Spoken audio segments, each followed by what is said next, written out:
Musa Sina dağında 40 gün qalmalı, oruç tutub ibadət etməli idi. Bu vaxt ərzində Allah ona üzərində əmr və qadağalar yazılmış daş lövhələr göndərəcəkdi. Musa xalqının yanına qayıdıb bu lövhələri onlara çatdıracaqdı. Xalqı da Allahın bu qanunları ilə dünyada yaşayacaqdı. Çünki İsrail oğullarına yol göstərən, onları zülmətlərdən nura çıxaran bir kitaba ehtiyac vardı. Allah da İsrail oğullarının əvvəlki tayfalar kimi azmasını istəmirdi.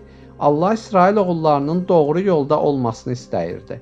Doğru yolda olmaq üçün isə Allahın göndərdiyi kitabda yazılanlara əməl etmək lazım idi. Musa səfər üçün hazırlaşdı.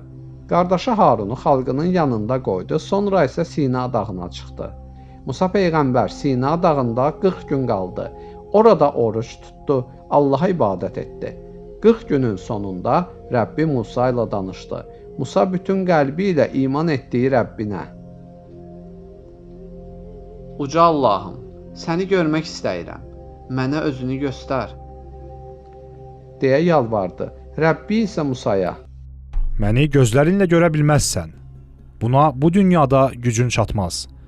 Dağa bax, əgər dağ yerində dura bilsə, sən də məni görə bilərsən," dedi.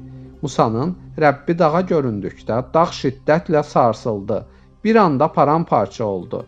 Musa Peyğəmbərin az qala ürəyi dayanacaqdı. Özündən gedib yerə yıxıldı. Sonra yenidən ayıldı. Özünə gəldikdə isə: "Ey Rəbbim, sən pak və müqəddəssən. Sənə tövbə etdim və mən iman gətirənlərin birincisiyəm." Rəbbi ona: "Ey Musa, mən sənə verdiklərimlə və səninlə danışmağımla səni seçdim. Səni insanlardan üstün etdim," dedi. Sonra Musa Allahın əmrləri yazılan lövhələri götürüb xalqının yanına getdi. Bu daş parçalarında müqəddəs kitab olan Tövratın ayələri yazılmışdı. Musa Sina dağına gedəndə tayfasına: "Məni 40 gün gözləyərsiniz. Bu müddət ərzində Harun sizin başçınız olacaq. Onun sözündən çıxmazsınız," deyə tapşırmışdı. Musanın qayıtmasını gözləyə bilməyən insanlar şikayətə başladılar. "Musa vədinə xilaf çıxdı. Bizə düzgün yol göstərən başçı lazımdır," dedilər. Elə bu vaxt Samirə adlı bir nəfər hiyləgərliklə: "Musa artıq qayıtmayacaq. Biz gərək özümüzə ilah seçək," dedi. O bilirdi ki, tayfasındakı adamların imanları zəifdir. Ona görə də hiləyə əl atdı. Cəmaatı aldadaraq qızıl əşyalarını əllərindən aldı. Əridərək öz-özünə səs çıxaran buzov düzəltdi. Samirə buzovun ağzına torpaq atan kimi o həqiqi buzov kimi böyürməyə başladı. Halbuki külək əsdiyi üçün fiqurun arxasından hava daxil olub ağzından çıxır, o da böyürürdü.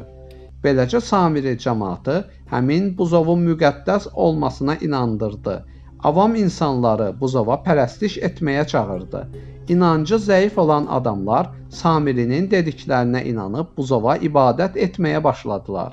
Harun və bir neçə nəfər onları bu yoldan döndərmək üçün çox çalışsa da xeyri olmadı. Musa Sina dağında Rəbbi ilə danışdıqda Allah ona xalqının buzova sitayiş etdiyini xəbər vermişdi. Musa səfərdən qayıdanda uzaqdan səs-küy eşitdi. Yaxınlaşdıqda gördü ki, cəmaat qızıldan düzəldilmiş buzovun ətrafında çalıb oynayır. Musa başa düşdü ki, xalqı Fironun zülmündən onları qurtaran, dənizin içindən onlara yol açan, çöldə bol və ləzzətli yeməklər verən Allaha qarşı çıxıb, Allahı unudub buzova sığınıb. Musa Peyğəmbər xalqına qəzəbləndi. Qardaşı Harundan: "Niyə arxamca gəlib olanlar barədə mənə xəbər vermədin?" deyə soruşduqda Harun sakitcə dedi: "Mən onları bu çirkin əməllərdən çəkindirmək istəsəm də dinləmədilər. İsrail oğullarını başsız qoyduğum üçün məni qınayacağından qorxdum. Ona görə də arxanca gəlmədim." Musa Peyğəmbər Samirinin buzovunu yandırıb dənizə atdı. Özünü isə qovdu. İsrail oğulları düzəltdikləri bütə buzova tapındıqları üçün peşman oldular.